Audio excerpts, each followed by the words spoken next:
Welcome to McDonald's Coaches Bench, week number 3 of the high school football season at Cleveland High School. Tonight, the Blue Raiders take on a team that we're not too familiar with, honestly, Tullahoma. It's been years and years since Cleveland traveled over to take on Tullahoma, but tonight it will be on Mix 104.1 as always. And this is McDonald's Coaches Bench, thanks to Mark Smith and everybody at the local McDonald's restaurants in Southeast Tennessee.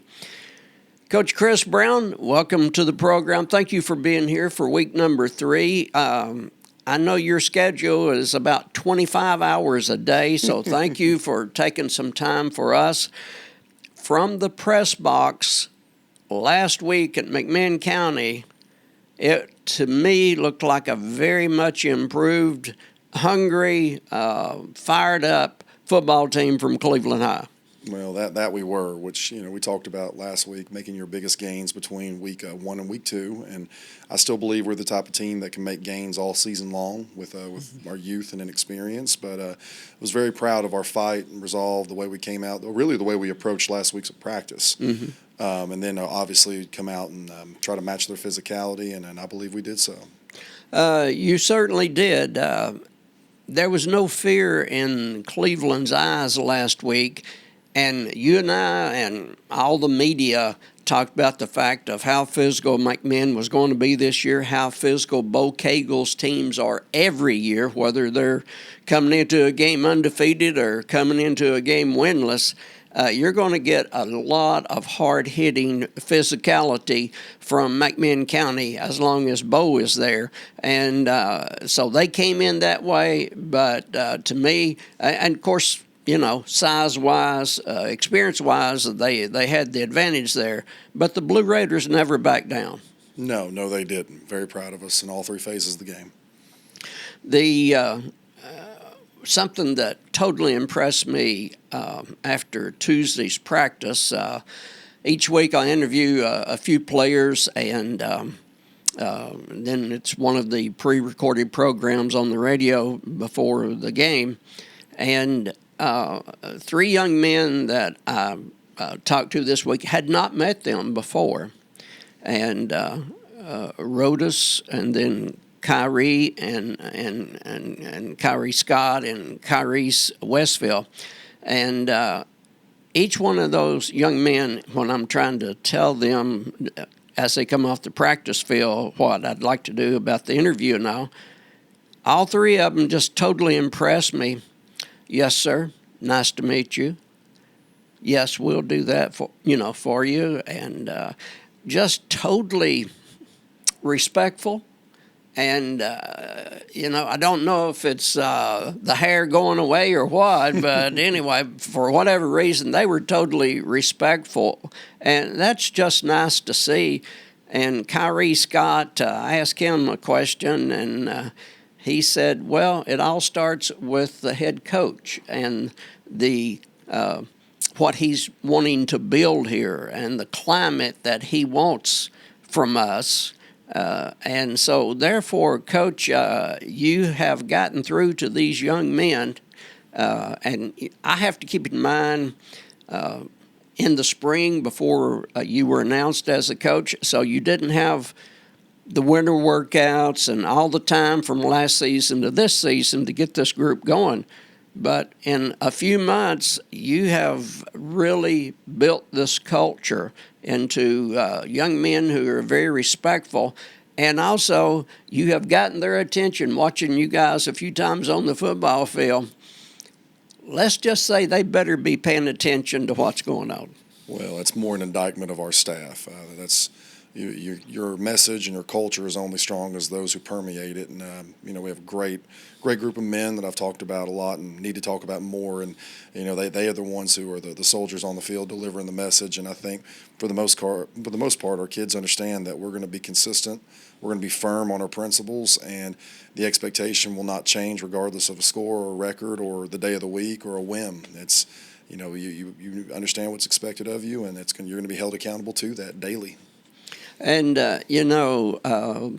you have you've made a believer of every one of them out there on the field. You really have. I've just noticed it time and time again. And so I think you're building blocks for the future, not just this ball game tonight, not just last week's game, but I just see a foundation being laid for the future of the football program. Yeah, we talk about it in our staff meeting room. We consistently make 10-year decisions. What is best for Cleveland football and Cleveland high school for the next 10 years, not just the next 10 minutes. And that being said, though, we prepare and we practice to go compete and win every game that we play on Friday. So we don't think of this as a rebuild or a foundational year. We think of it as this is our program. This is what we need to do right now, and we expect to be competitive and we expect to win every Friday. Very well put. Beautiful way that you put that. We'll take our first break here on McDonald's Coaches Bench, brought to you for the last number of years by McDonald's in Southeast Tennessee. Mark Smith and everybody with McDonald's, thank you very much for sponsoring this program, and we'll be back after the first break. To the people who reach into a carton of warm, crispy, golden, perfectly salted McDonald's world-famous fries and return with just one. Who are you, and how do you do that? Ba-da-ba-ba-ba. Coach Brown, let's talk a moment. Last week, saw some hard hits, beautiful football plays. Some of the things that stood out in your mind in the McMinn game for the Blue Raiders. Oh, that's a great question. I felt like we really did a great job of anticipating what they were going to do on both sides of the ball. And, Coach Barger did a great job of putting our offense in positions to take advantage of how we thought that they would adjust to certain formations. And we were able to put them on their heels, both physically and mentally. I thought, especially early on, to jump on them and get great field position and get some points early that they certainly weren't expecting. And, right. Defensively, I felt like we made some adjustments from week 1 to week 2 that they weren't anticipating and kind of left them searching a little bit for answers that they weren't used to having to make when it comes to not having their power run game available or not having, right. A lot of their concepts that are their bread and butters. I thought we did a really good job of having our guys in a position to take advantage of what we thought McMinn would do to us. And something that I loved about the game was the fact that second half they go up a couple of touchdowns and all. You guys never quit fighting. You came back and made it a lot closer score than it was, and you didn't just say, okay, looks like they're going to take this game. We're just going to go through the motions. I saw a fight in Cleveland until the very end. That's who we are. That's our DNA. That's what we are going to be for as long as I'm here. That's the scoreboard does not dictate the effort that we play with, the tenacity that we play with. I was equally as proud of. Brashawn Beard is a home run back, and given one, what you'd think would be a simple run play, he takes it to the house, and we were extremely close to executing and recovering an onside kick, and you just never know. You recover that, put your weapons back on the field, and see what happens.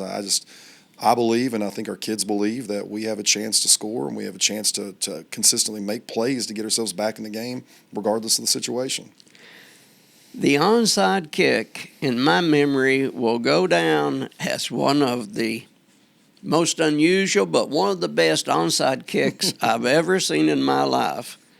And on the air, I'm pointing out, he kicked it left-footed, and then my partner, Greg Phillips, says, that's because he's a soccer player. He's been using both feet to kick a ball since he was 3 or 4 years old, and that was a great point by Greg that any other kicker might be more surprising to kick it with the foot that you don't use, but Sloan Bolaños, a great soccer player, so he just found out he wasn't going to be able to get the kick off with the right foot, and so he just turned to the left foot, kicked it down the sidelines, and it falls out of bounds around the one. One of the best kicks I've ever seen. It was, what a great opportunity to make sure we love multi-sport athletes for that exact reason. There are things that you learn on the baseball diamond or the soccer pitch or on the court anywhere that will translate over and vice versa. I mean, just being able to develop as a whole well-rounded athlete translates to all sports. So we, just a good opportunity to mention we love our guys playing through 2-3 sports. It's wonderful. We'll take our second break and come back. We've got to talk a lot about the Tullahoma Wildcats after this break. When you're craving this much goodness, Hardee's all-new barbecue pulled pork Frisco is 100% Angus beef and 16-hour slow-smoked barbecue pulled pork on toasted sourdough. Hardee's pulled pork Frisco burger. Final segment for McDonald's Coaches Bench, week number 3 of the high school football season. If you can't be in Tullahoma tonight, game will be on Mix 104.1 as always. Coach, around here, I think majority of us just know less than a little about Tullahoma. What's your aspect going into the game? Well, they, not too far ago, they won the state championship. I mean, they're a proud program. The community really supports their football team. They have a lot of offensive skill weapons that they know. They develop creative ways to use a quarterback who can deliver the ball to them. And it's just going to be if we're expecting to sleepwalk through and rest on our laurels from the McMinn game, we're going to be in for a rude awakening. So they're a very capable team. Like I said, a proud program, used to winning in the playoffs. So we're excited to go match up against them. I'm guessing when you were at Red Bank, you didn't see Tullahoma. No, never. I've never coached against them. Never played against them. But that's the beauty of film. You get a real good sense of who they are and their identity. And but again, you got a state championship pedigree in the last few years, and a lot of big wins for their program. So it's going to be a tall challenge. I think they have one big running back they rely on quite a bit.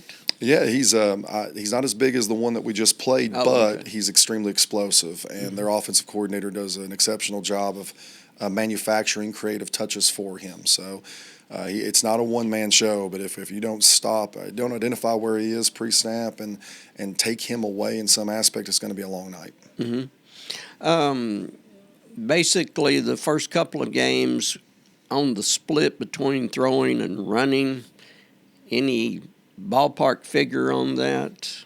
For them or for us? For them. It's hard to say because they'll have a called run, but with an option for the quarterback to pull it and get it out to receivers, and they do a pretty good job of distributing it evenly. So it creates a little bit of more thoughtfulness for the coach on defense, such as yourself, Coach Lockerbie, etc. Indeed. Yeah.